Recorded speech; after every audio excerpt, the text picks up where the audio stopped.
경자는 사람들의 마음을 읽어보는 코너 호모 이코노미쿠스입니다. 필라테스 기구에 올라 고난도 동작을 소화해내고 난 뒤 대뜸 이렇게 묻습니다. 어때요? 사진 잘 나왔어요? 너무 예술이에요. 보정 안 하고 바로 올리셔도 될 것 같아요. 남들에게 잘 보이기 위해 이른바 설정샷 찍어서 올린 경험 한 번쯤 있으실 텐데요. 꾸미지 않은 날것의 그대로의 모습을 볼 수는 없을까? 이런 새로운 요구에 부응하는 SNS가 등장해 화제입니다. 김덕진 미래사회 IT연구소장과 알아보겠습니다. 네, 소장님 어서 오십시오. 네, 안녕하세요. 반갑습니다. 제가 심심할 때 가끔 이 소장님 SNS도 들어가 보고 하는데 네. 무슨 사진을 그렇게 매일 많이 올리세요? 제가 많이 올리려고 한 건 아니고 저희 와이프가 그래도 홍보도 하고 이것저것 하려면 SNS 해야 된다 그래서 최선을 다해서 좀 올려보고는 있습니다. 뒤 사진들 보면은요. 네. 이게 얼핏 보면 굉장히 자연스럽게 찍은 것 같지만 보면 왜 이렇게 다 상반신만 찍으셨네요? 소위 뽀샷이라고 표현하죠.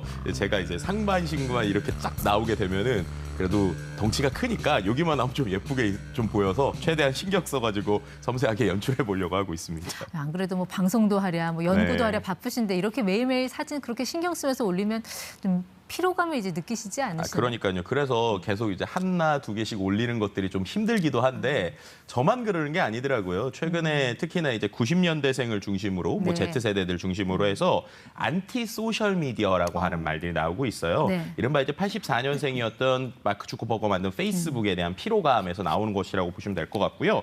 이제 어떠한 다양한 앱들 중에서 뭐 대표적인 것들이 저런 것들인데 예를 들면은 말씀드린 대로 뭐 뽀샤시 기능을 하는 셀카를 못 네. 올리게 하는, 그러니까 남이 찍어준 것만 보여주게 하는 앱들도 있고요. 네. 또 대부분의 앱들 중에 최근에 나오는 거에 좀 재밌는 거는 알람이 왔을 때 바로 그 앞에 있는 것을 1분 혹은 2분 안에 찍어야 되는 앱들이 좀 최근에 네. 화제가 되고 있습니다. 그중에서 이제 비리얼이라고 하는 앱이 최근에 좀 이슈가 되고 있는데 왜냐하면 원래 이 앱이 나온 거는 2019년 12월이에요. 네. 근데 그때 인기를 끌기보다는 최근, 그러니까 전체 이용자의 65%가 올해 다운로드를 받았거든요. 네. 그러니까 그만큼 뭔가 기존에 있었던 SNS에 좀 일종의 피로감 혹은 새로운 걸 원하던 사람들이 또 저러한 일종의 안티 소셜 미디어, 기존에 있었던 것들의 좀 대안 이런 것들이 좀 나오고 있다. 이렇게 표현될 수 방금 있습니다. 말씀하신 그 비리얼, 뭔가 네. 뭐 진짜 일상을 담는다 이런 뜻인 것 같긴 한데 그렇죠. 기존 SNS와 어떤 점이 가장 큰 차이점이에요? 네, 진짜를 올려야 되다 보니까 가장 큰 차별점이요. 자신이 사진을 올리는 타이밍을 정하는 것이 아니라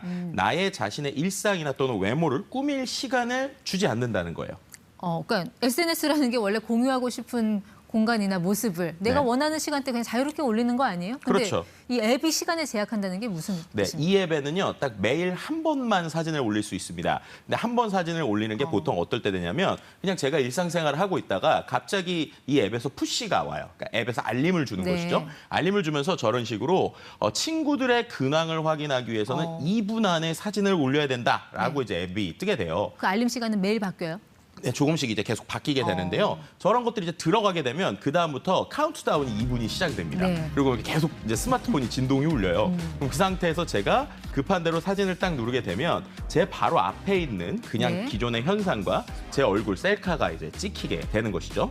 그리고 그렇게 찍힌 사진이 특징적인 게 아까 말씀드렸던 필터 기능을 쓸 수가 없습니다. 그렇게 되니까 정말 날것의 사진, 네. 그대로의 모습이 그대로 즉흥적으로 나오게 되는 앱이다. 뭐 이렇게 설명드릴 수 있을 것 직접 한번 같고요. 찍어보신 적 있으세요? 네, 그래서 이제 저도 한번 찍어봤는데요. 네. 이제 실은 이제 한번 찍어보려고 해가지고 그 점심 먹고 나오는 길에 그냥 뭔가 하고 눌러봤거든요. 근데 이제 저렇게 되다 보니까 그 길거리 지나가다가 그냥 저 이제 뭐 밥 먹고 나와서 마스크 낀 사진 그리고 저렇게 뭐 일상에 있는 사람들이 나오는 저런 사진이 찍히게 됐습니다. 왼쪽에 작은 화면에 이제 소장님 네, 그렇죠. 셀카가 찍히고 네. 후면으로는 저분들이 찍히는 거군요. 네, 그렇죠. 제 앞에 있었던 그냥 현상이 자동으로 그냥 찍혔다 이렇게 표현드리면 될 것 같아요. 만약에 2분 안에 못 찍거나 안 네. 찍으면 어떻게 되나요? 2분 안에 못 찍게 되면요. 아까 이제 친구의 일상을 못 본다라고 표현 나왔잖아요. 그래서 제 사진이 아닌 다른 사람들이 올린 사진을 볼 수가 없습니다. 네. 그렇게 되니까 이제 다른 사람이 어떤 사진을 올리는지 궁금하다면 결국 내 사진을 올려야만이 하루 동안 또 볼 수 있고 또 하루가 지나면 또 올려야 되는 네. 뭐 이러한 형태다라고 보시면 될 것 같습니다. 이 SNS 들어가면 뭐 예쁜 카페 음식 네. 이런 건 없고 주로 이런 길거리 풍경이 많을 것 같긴 한데. 그러니까요. 실제로 네. 제가 이제 그 들어가서 봤더니 뭐 전 세계 사람들이 막 학교에서 수업하는 장면, 네. 아니면 침대에서 일어나는 장면, 혹은 뭐 런닝하는 장면 이런 네. 정말 소소한 일상들이 좀 대부분 있더라고요. 그러니까 본인 사진 나오는 거는 뭐 오케이인데 네. 저렇게 지나가던 사람들이 갑자기 찍히면 그분들은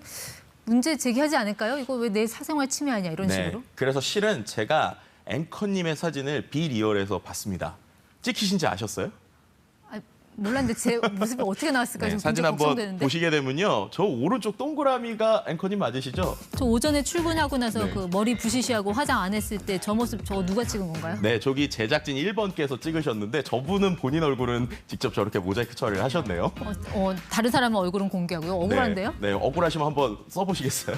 근데 굳이 이렇게 나의 사생활을 공개하면서 남의 가공되지 않는 일상을 봐야 될까 하는 생각도 들긴 하는데. 네, 그러니까요. 이게 결국 저게 일상의 모습을 보여준다고는 하지만 앞뒤에 있는 사진이 나오다 보니까 네. 개인정보 노출이 될 수도 있고요. 그다음에 앞서서 제가 찍은 사진도 비슷했어요. 제가 이제 그냥 이 앱이 뭐지 하고 신기해서 찍었는데 저 앞에 계시는 분들은 저희가 모자이크 처리를 해드렸지만 네. 제가 이제 저거를 그냥 찍었을 땐 아무 생각 없이 찍게 되니까 저분들로 노출될 수 있죠. 그렇죠. 또 한 가지는 제가 이제 합정 땡땡 저거 보이실 텐데 제가 이제 그 합정동 저희 사무실 근처에서 찍은 거거든요. 네. 그럼 제가 어디에 위치해 있고 이런 것들도 전 세계 사람들이 이제 유추해 볼 수 있는 이런 좀 개인정보의 이슈가 네. 있을 수 있다. 뭐 이런 얘기 드릴 수 있을 그치, 것 이 같아요. 알람이 울린 시간이 이렇게 네. 길거리여서 다행인데 혹시 뭐 화장실에 있다거나 뭐 이런 난감한 상황일 수도 있잖아요. 그렇죠. 뭐 예전에 이제 SNS에서 그래서 최근에 있는 뭐 연예인분들 이런 분들도 화장실에서 뭔가 글을 올리거나 사진을 올려서 이슈가 되는 적들도 있거든요. 네. 그만큼 결국에는 이렇게 되게 되면 우리의 사용, 그러니까 시간에 대한 사용권을 아이러니하게 SNS 플랫폼에 뺏기는 것이 아닌가 네. 이런 생각들도 해볼 수 있게 되는 오히려 것이죠. 24시간 완벽한 모습으로 대기하는 사람이 생기지 않을까 싶기도 한데 만약에 운전 중에 이런 알람 울리면 그거 그러면 위험하지 참 않나요? 위험할 수 있죠. 특히나 이제 어쨌든 내가 이걸 보고 싶은데 하다 보니까 밀어날 수도 있고요. 뭐 물론 그 이외에도 찍을 수 있지만 그 즉각성이라고 하는 것들이 줄 수 있는 여러 가지 좀 위험성들은 네. 분명히 있다 이렇게 설명드릴 수 있을 것 같습니다. 이제 SNS라는 게 사실 뭐 내가 아는 사람들도 있지만 불특정 다수하고 친구를 맺는 게 이게 참 묘미인데 그렇죠. 이렇게 나의 그 날 것 그대로의 일상을 공유할 수 있는 친구가 과연 몇이나 될까? 정말 이게 오히려 인간관계가 폐쇄적이 되지 않을까 싶기도 한데요. 그러니까 이런 것들이 이제 말씀드렸던 대로 안티 소셜 미디어라고 불리는 이유가 이제 말씀하셨던 것처럼 기존의 소셜 미디어가 불특정 다수에게 보여지는 어떠한 모습들을 잘 꾸며진 모습을 보여줬다고 하면 최근에 나온 서비스들은 그냥 내가 아는 친구들끼리 그냥 네. 일상을 재미있게 공유하는 쪽에 좀 가까워요. 그러다 보니까는 그냥 자연스러운 대화를 위한 그 어떤 실제 친구들을 위한 SNS인데 하지만 그러면서도 다른 사람들이 계속 노출되기도 하거든요.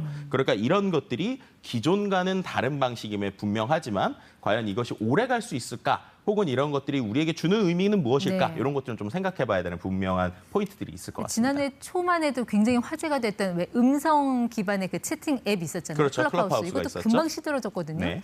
과연 이렇게 기존 SNS의 어떤 그 속성을 거스르는 이런 새로운 대안 SNS가 오래 갈 수 있을까? 전망은 어떻게 보세요? 뭐 일단은 이게 지금 같은 경우는 말씀드린 것처럼 Z세대나 20대들에게 상당히 흥미를 끌고 있어요. 그러면 이런 서비스가 과연 계속 갈 것인가 안 갈 것인가에서 두 가지 포인트가 있는데 첫 번째는 지금 있는 앱이 유지될 수 있을까라는 걸 생각해 봐야 돼요. 이게 무슨 말이냐면 다른 빅테크 기업들도 충분히 따라할 수 있는 아이디어들이거든요. 클럽하우스도 다 베끼기 했잖아요. 네, 그렇죠. 네. 그럼 그렇게 누구나 베끼는 모드가 됐을 때 과연 이러한 아이덴티티를 유지할 수 있을 것이냐에 대한 좀 고민이 있을 수 있을 것 같고요. 네. 두 번째는 아까 말씀드린 대로 내 시간을 정기적으로 침해받는 것이 아닌가라고 하는 이 불편함들을 그렇죠. 어떻게 해결할 수 있을 것인가. 뭐 이런 것들이 이러한 새로운 형태의 SNS가 향후에 잘 될 것인가 안 될 것인가를 평가할 수 있는 기반이 될 수 있을 것 같습니다. 네, 이게 자랑이 없는 소셜 미디어가 과연 진짜 사람들의 일상의 일부가 될 수 있을지는 조금 더 지켜봐야 될 것 같습니다. 네. 네, 호모 이코노미크스 김덕진 소장 함께했습니다. 고맙습니다. 네, 감사합니다.